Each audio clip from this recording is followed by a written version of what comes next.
Hello everyone and welcome to Conversations at QYO. To anyone familiar with what we do at QYO, my guest today needs very little introduction. Chen Yang is not just an incredible violinist, conductor and educator, but he's been an absolutely essential part of what QYO does for well over 40 years. Chen, this year we celebrate his 30th anniversary conducting the Junior Strings Ensemble. Before that, he was also a conductor of QYO 3, and before that, he was also, as a student, a violinist in QYO 1, which is what our top orchestra was then called, and he went on to become concertmaster of QYO 1 and led the orchestra on its tour to the International Youth Orchestra Festival in Aberdeen, Scotland in 1980. Chen, welcome to Conversations at QYO. So I'd like to find out a little bit about Chen Yang as a young violinist. How old are the players in junior strings on average, would you say? In our junior strings, it's all by audition, of course, and the talent that comes in age from 15 downwards, and we've had amazing talents as young as 7 years old. As young as 7? Yes. How old were you when you first picked up a violin? My parents introduced me to violin lessons when I was about 8 years old, I believe, yes. And what was do you have a memory of your first contact with the instrument? For me, it was a clarinet, and I remember opening the box for the first time. And well, I was living, my family was living in Malaysia at that time, and I was in primary school. I was doing quite well at school, I remember, and my dad went, "You need something extra to keep you occupied." And it just turns out the block of flats were living in Kuala Lumpur. The neighboring block, there was an old gentleman who gave violin lessons of all things, and weekends on Saturdays. And his history was, he was a very good violin player in the silent movies time. Oh, wow. He was telling me stories about playing in the little band with an organ and in the silent movies. Yeah, wow. And he was giving violin lessons, and my dad enrolled me in, and I turned up, and he had a small violin, and I don't remember actually playing it, but I remember I was quite good at it because the violin teacher, Mr. Poir, just said, "You're doing very well. I'm going to enroll you in music examinations with examiners from London." Was that the Trinity College system? It was not the Trinity, it was the Royal School Music Program. Okay, yeah. And it's all over Southeast Asia, in the Commonwealth countries. Yes. So all these examiners come through, and the standard is fairly equivalent to Australia, quite high. Yeah. So every year I remember learning these songs and playing through, and suddenly I was grade 3, grade 5. And the teacher said, "Yeah, you're doing all right. I'm doing okay." And so around grade 5, do you think you would have been about the same level as your players in junior strings? I would think so, yes. But of course, at that time, there was no such thing as youth orchestra system like that.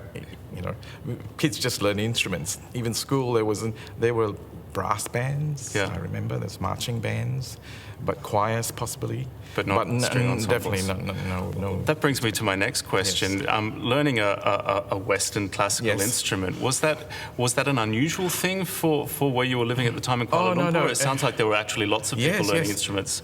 Because the education system in that time, Malaysia, Singapore, were Commonwealth curriculum from. I really remember when I was in high school, I went to Singapore.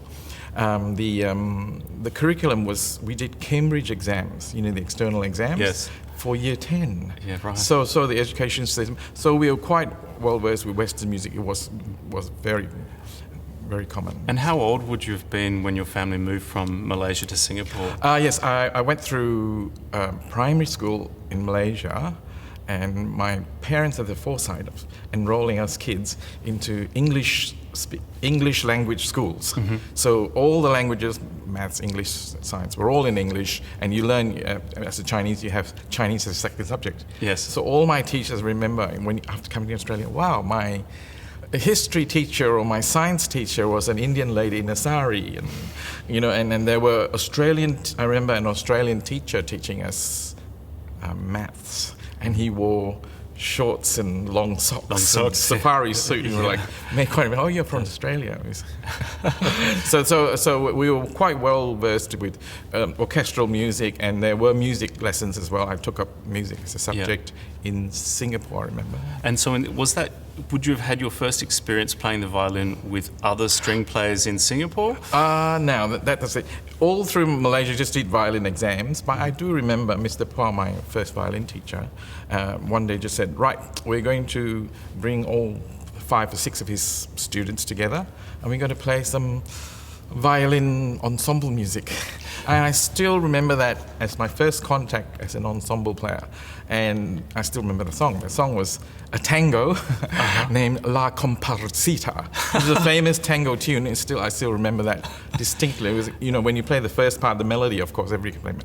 But then the accompaniment was very well arranged. I still remember there were 3 parts, and we had a great And time. have you done an arrangement of that piece for junior strings? Down the track. My next project is probably trying to arrange some tangos. Take you back to your Yes, that was beginnings. the first one. And of course, in Malaysia, there wasn't much music activities like that. But in Singapore, when I went there, I did join. There was no orchestras. There was not a strong string program when I was there. But I did join our school brass military band, it's called, marching band. Learned the trombone. And we learned marching with a full uniform, learned marching tunes with a music stand on the trombone. And we would drill for weekends up and down in military style and do formations. And remember marching through National Day. Our school was picked as one of the 10 schools to march in front of President Lee Kuan Yew. Oh, wow. In the official parades, around the main street. I would never have picked your second instrument as a trombone. Oh, I did many. I think I had to go at tenor saxophone at one stage. Oh, that we have in common. Yes, tenor saxophone. I love that, yes. I actually wanted to play the tenor saxophone. Yes. I think I saw a big band play, and I thought the tenor saxophonist was the coolest kid I'd ever seen in my life. So strong and loud. But my dad started me on clarinet. I eventually made it to tenor saxophone. I had a similar experience then in a marching band at my school. I remember on Anzac Day once we marched here along Queen Street, and it poured with rain. We had these bright red kind of blazers, and that leaked all through into our white shirts underneath. Yes, of course in Singapore it's humid and even hot, more tropical. And we had to wear a cap, and marching band follow the drum major, marching in line and play your music when the drum pattern starts, and you march and like soldiers, but playing perfectly. That was a great experience. Having that contact with another orchestral instrument as well. Yes. But violin was always your first violin was love. always. I played violin. I think in Singapore, I moved to when my parents moved to Singapore in high school. I did do classroom music as an elective subject, analysing Debussy. I remember, which is like. Never heard it before, but playing the violin, I continued with the exams, and I think I was year 10 or year 9. I finished grade 8 and passed with distinction. I have no idea how. So obviously I was a quick learner. I was quick learner. I remember talking about practicing. My parents said practice, but I did practice, but I was lazy kind of practice because I learned things quickly. So I could have been very good, but I just passed all my exams. And then in year 10, the teacher said, "Oh, you're doing the next exam." "What exam?" "Grade 8's the last one." And then he said, "Oh, it's got a few letters under it." I did all the exam, Lalo Sinfonia Español, and Debussy's Violin Sonata. I don't know how I understood that piece, very elaborate piece, but I passed it. And they said, "Oh, congratulations, here's a certificate." And it had LRSM. In year 10, I passed licentiate for Royal School of Music. You had letters after your name. I know, and I'm still putting that at the end of my name at the moment for qualifications. And I did that in year 10, so I was astonished. And then, of course, there was no orchestral groups like youth orchestra existed in Singapore when I was passing through, looking around. But my teacher I did experience a couple of years of Christmas concerts, where the church put on a service at midnight, and they will have an orchestra up on the loft and play the Hallelujah chorus and Messiah episodes from it. I thought, wow, this is hard. Because it's not a song, it's an orchestral piece. And suddenly, wow, this is complicated. Trying to keep to the beat and all that thing. And that was my first experience with playing an orchestra. Such a Western orchestra, not a band, an orchestra, with a conductor standing there. I'd like to get to that in a minute, the difference between playing solo and playing an orchestra. But first, so we can understand a little bit Yes. that background that you grew Yes. up in, were there professional orchestras or adult orchestras of any kind in Kuala Lumpur or Singapore that you could go and see concerts of? In Singapore, when did you first hear a real orchestra play? Well, when I was in Singapore high school, I started, listening to, there was classical radio stations, and I started, and all my pocket money, I remembered distinctively going to buy those records. And would they have been the pieces that you were working on, like the Lalo? I'll listen to this. Oh, this is beautiful. How did they play so perfectly? All that stuff. Yeah. And then in Singapore, there were a lot of visiting orchestras. I remember listening to maybe the London Philharmonic or one of those who came to Singapore for an open air concert, and they played Brahms' First Symphony. My first time I heard a Brahms symphony. Wow. And a Grieg piano concerto. I still remember that. And that was my I was in high school. I think I even went by myself. I can't remember. That must have made quite an impression. It made an impression. Remember. I said, wow, that's an orchestra. And then explain to us what led to the move to Australia. Oh, yes. And when did that happen? Oh, right. I was in year 10, and my parents, of course, looking at the big picture for us. I have brother and sister as well. And because my parents are from Taiwan, so we are actually immigrants. But in Singapore, it's quite difficult to get citizenship. And of course, there would be a happen barrier trying to get a university in Singapore. So my dad opened the atlas and went, right, family, we're moving. Where to, Dad? And my dad went, we'll look for big countries. America, Canada, Brazil. What's this? Australia. So he was an engineer. He applied, and we helped him with English. I remember typing stuff for him because we were good at language. My dad was okay. Oh, so a real collaboration. A collaboration to apply, and straight away my dad got a job in Australia. Yeah, wow. A big engineering companies, and Australia's immigration responded in a couple of months saying yes. And it was quite straightforward. Straightforward. The whole family can come, and we've all got English skills. Yeah. No problem. Yeah. And Dad's got a job all lined up. Yep. So I remember the big move. Before you arrived, what did you know about Australia? What were your impressions? Nothing. We didn't know much. Just all these brochures and beautiful beaches, and Ayers Rock was prominent. But of course, you look at Australia, so huge. Where is city? Oh, Sydney. Sydney Harbour, yes.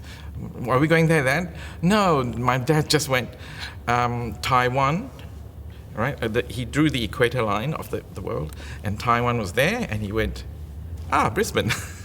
The climate must be nice. For a similar place. And said, Brisbane looks quite nice. And of course, that big company that he got a job had a posting in Brisbane. And he could request them to go to Brisbane. We came to Brisbane. Then that's how it all started, that's how your it all connection. Started. And it turns out, this journey we're talking about, QYO, it turns out Brisbane's the most musical place in the world for me. Well, you've been a big part of making it so. Yes. And so you arrive in Brisbane. I think you've told me you went to Brisbane State High School, is that correct? Yes, I was year 11. Year 11? So Dad enrolled us. We got, my brothers and sisters, we all ended up in Brisbane State High. I was year 11. And State High is a massive music program now. What was the music program like back then?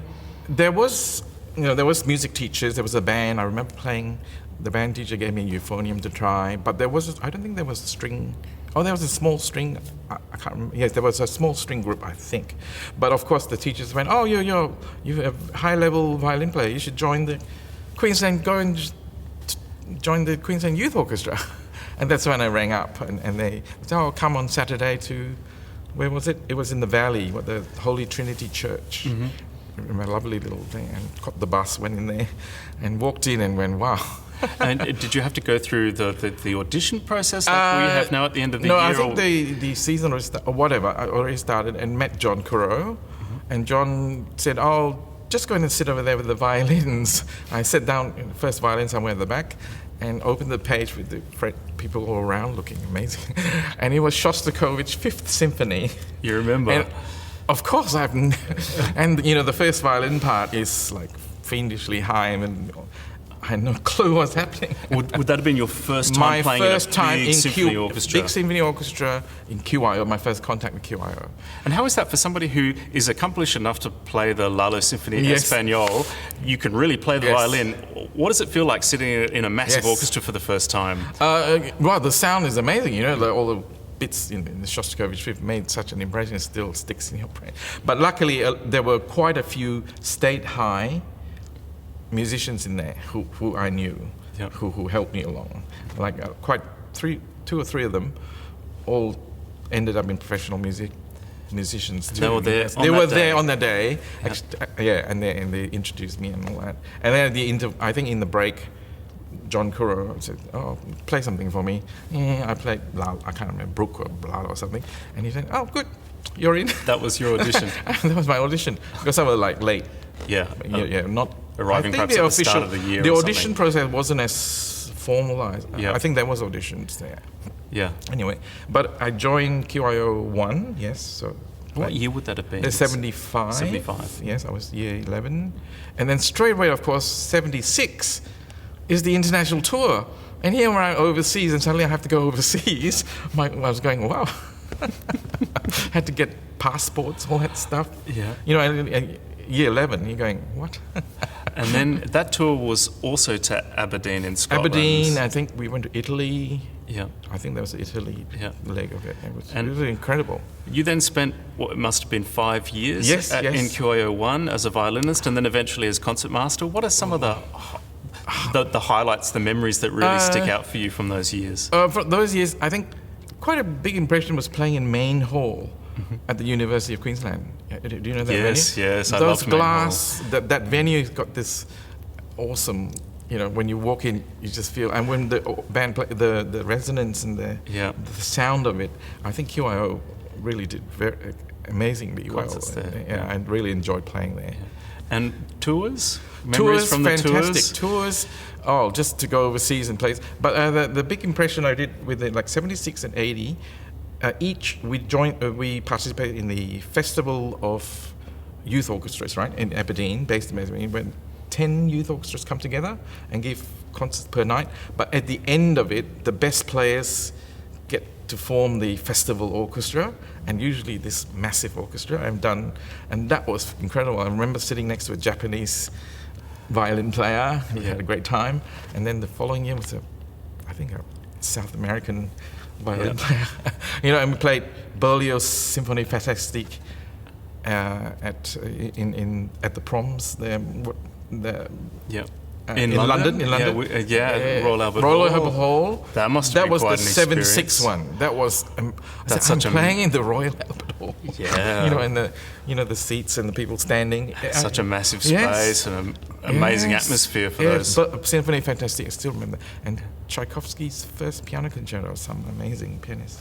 Yeah. Yes. And that we're all just kids from all over the world. Yeah. Of course, that sticks in your mind. And so was it around this time that you were perhaps starting to think, I'm coming to the end of school, what do I want to do? Yes. So what was your decision-making process Well, there? the few friends in QYO 1, Mitchell and a few of them, they were saying, we're auditioning for the conservatorium, but they're a year ahead of me. They're year 12, I was in year 11. Right. And they said, we're auditioning in a few weeks' time. Because enrollment form, like a spare one, you want to have a look? I said, why don't you do it? So I just filled it all in, thinking, I can play what they're playing. I got a Brook violin concerto. I could play Beethoven. I was doing a bit of Beethoven. But you were only in grade 11. Grade 11. And I was saying, it just says audition, practical live audition requested, and I didn't even know what course, so I didn't tick, and I did put academic qualification, you know, year 12's whatever certificate. I just put my year 10 GCE Cambridge exam London because that's what I took in Singapore. I just scribbled it in, did the audition, and I remember there was I can't remember if John Kuro was on the panel. He was working with the convent, but Basil Jones, Max Olding, some of those legendary. Did your parents know that you were auditioning for the conservatorium? I didn't tell my parents. I just thought I'll just go for experience. Anyway, I auditioned in. You know, it's great. I played away. At the end of it, after a while, they just said, I've got a letter in the mail. Congratulations, you've been accepted into a 4-year tertiary course for instrumental music. And so what was the conversation at the Yang dinner table that night? They didn't, it was like amazing. What about fees and all that? I said at that time it was the tertiary courses in Australia was free. Mm-hmm. You know, Whitlam, Yeah. the education program at that Yep. stage was free, so there was no problem with that. Yep. And then how are you going to survive expenses up, because mum and dad was still, you know, not well off. They're doing okay. And I said, Mum, don't worry, because at that stage, you probably don't recall, at that time in Brisbane, they had operas and ballets, but no orchestras. So it was a scratch orchestra in the 70s, theatre. late 70s. Yep. So I remember Graham Young Yeah. was the music director, and he would come into QYO and ask John to recommend an orchestra. And then those players would go and play for the opera and for the ballet. Go and play for seasons in the 70s. Because QSO wouldn't play for the opera and ballet they're not seasons, or available, not available. because it's, you know how it's quite a lengthy 3-week season, you know, Yes. lots of evening, and Yeah. QSO can't Couldn't fit commit in. that much time. Yes, so I remember John Kuro recommend, and I was one of the violin players picked. Yep. So I ended up doing evening, you know, go to school, and then I was at the con then, I think, at first year con. Yep. And evenings you would go and And you were then paid. That was you were paid perfect. a proper salary package. You know, the day that you give you a little envelope with your name and your salary. You must have felt very grown up. Mum, look at this stash of cash. They couldn't say anything. And so was there ever a conversation about pursuing a career in music or? No, they knew I was okay, because They were happy for you. They're happy. They Yep. thought they supported me. Yes. Yeah. But my brother and sister all ended up my brother's doctor.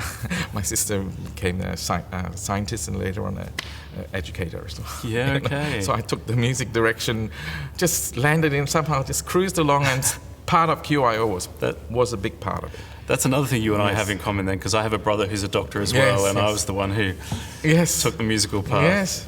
But just all your friends, you know, you just, let's do it. And then even later on, when we finished our tertiary course at the conservatory, what's next? Well, apply for jobs. Yeah. And 3 or 4 of us violin friends, even cellist, double bass, there were some vacancies in QSO. We all auditioned together. 3 of us got full-time jobs. Me and Straight from through. the conservatorium so it's just like, into QSO. Wow, I'm still in Brisbane. Tell us the story though, because you were also concertmaster of the QTO, the Queensland Theatre Oh, Orchestra, yes, which was the yes. predecessor of the QPO. Yes. Did you spend some time in QSO and then change to the QTO? Oh, no. What happened was I auditioned for QSO. That was my main aim, because I did go to a lot of their concerts at City Hall. You know, all the concerts, wow, amazing, learn all the repertoire and stuff. And then I really wanted to play all the music. And then I was doing part-time work, of course, with the QTO established by then as a professional theatre orchestra. And I did do part-time with them, and I got to know their chief musical director. His name was Georg Tintner. Do you remember him? Yes. Oh, amazing. Totally amazing mind. And he's so absorbed in music, loves all the composers. Anyway, I got to know him, and he worked with him and stuff. And then when I got the QSO job, I think it was 1981, I was ready to start the season, you know, in February, whatever. And then suddenly I got a call from Mr. Tintner. He said, my QTO concertmaster, Carmel, suddenly had to leave to go overseas for family. I'm short of a concertmaster. Could you come and fill in for me? Because he knew me from various things, you know, various musical projects. I think I did.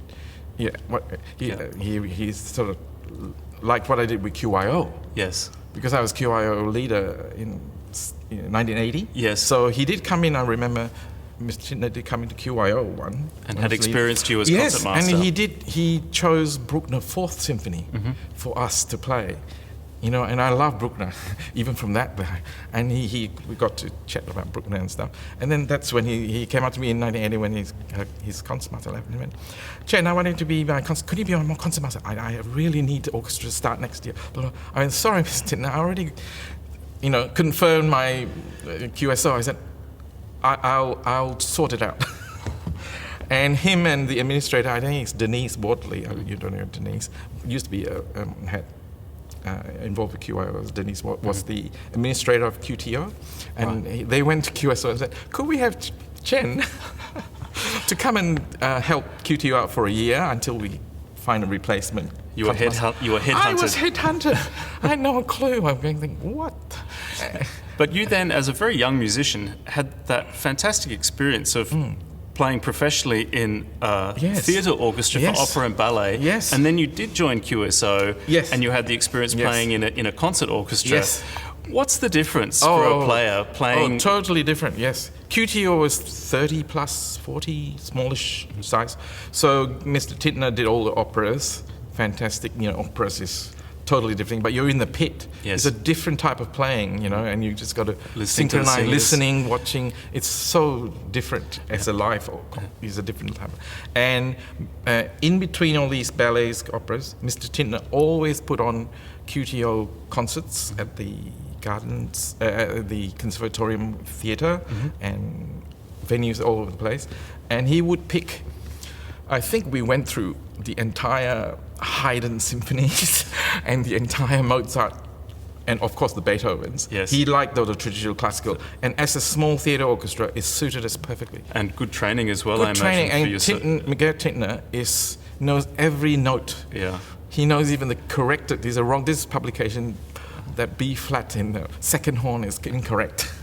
He, without looking at, he's all in his head. Yeah. Mr. Chen. Yeah, I've heard so many He stories. memorized, I think he said 40 or 50 opera scores in his head. Yeah. It's like so impressive. And then, of course, I enjoyed that a lot.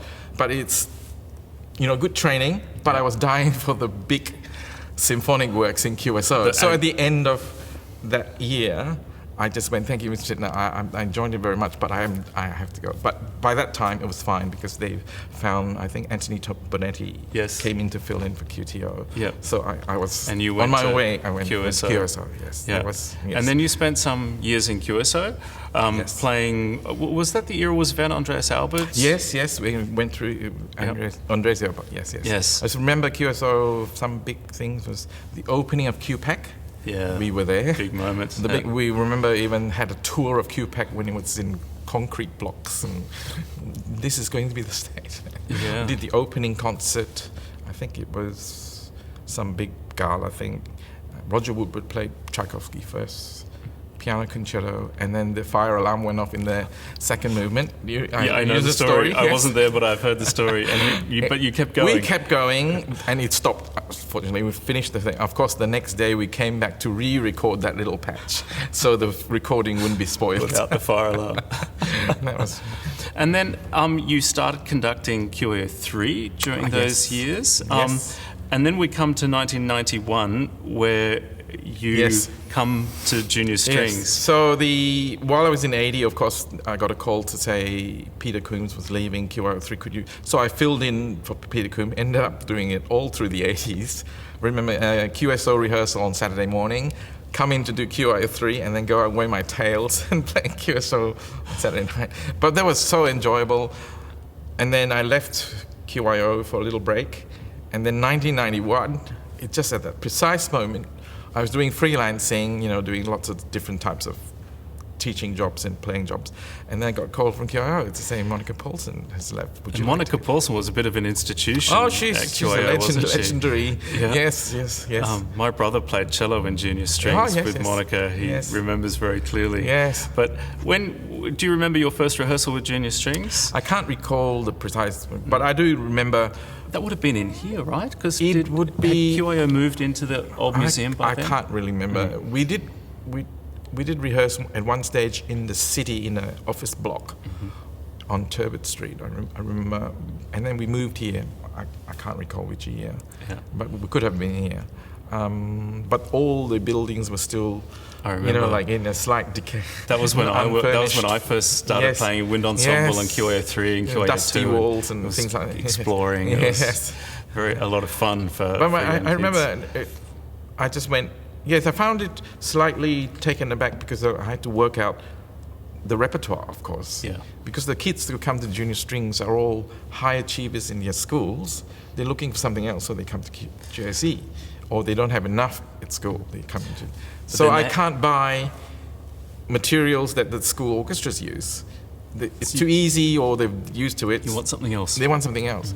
So I just straight away went, I have to introduce the repertoire that I like, adapt them for this age group. And that's where you had the idea to arrange yes. the classics, but for for this specifically kids. for junior strings. Yeah, and try to use as many of the composer's notes as possible, without simplifying the viola part into nothing, but to challenge all of them. Make it a really rewarding rewarding. experience. So that's philosophy way that I still remember that. And then of course in that early stages, of course, computers came into laptops and big computer things, and music notation came in infancy.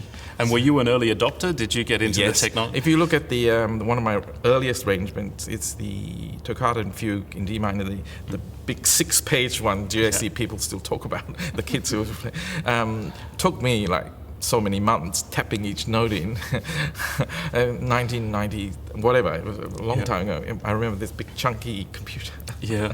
But it's so worth it. It's still sitting in our... It's still in the library. Yes, it's in the library and it probably needs... Are you going to get that out? Are you going to get that out for the anniversary? I think so. It's been requested quite a few times. Like I was talking to Yvette McKinnon, who was in JSC in 94, I think she said.